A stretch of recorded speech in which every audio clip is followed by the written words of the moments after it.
Garnish ko lang. Tatlo Fresh yan, di ba? calamansi juice, yes. O, ilagay ko lang dito yung tatlo na yan. Lalagyan natin yan ng mint leaves. Magtitira Yes. tayo ng ilan pang garnish, pero Okay, tatatarin natin to para yung flavor niya. Yes, calamansi juice. Sige, go ahead. Ang pampatamis natin ay honey. Bagay na bagay siya dun sa ano natin. Noodle Yes. Kung baga pang patunaw, no?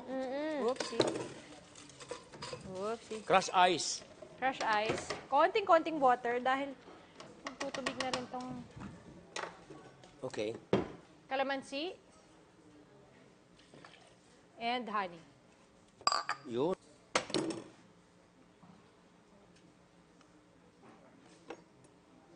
Tira ko na baw. Ayan. Honey, ah. Yes. Masarap yan, honey. Ayan na. At Okay ilagay lang ba na natin. chumichill na lang ako dito? Oh, Mars, deserve mo yan. Sige lang, diyan ka lang. Deserve mo yan, Busog huwag ka na busog ako. mag-alala. Di ko kaya sad ko.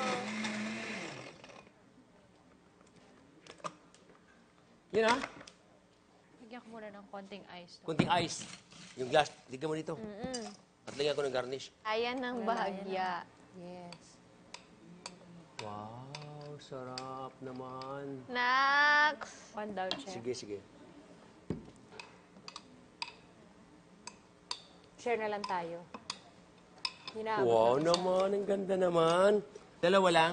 Dalawa lang, chef. Share lang tayo sa isa. Share na tayo. Sige, share kami sa isa. Uy, sweet! Simple naman. Finally, nag-sweet-sweetan din. Di ba talaga Di ba yun? palakpakan natin si Bettina? Sobra!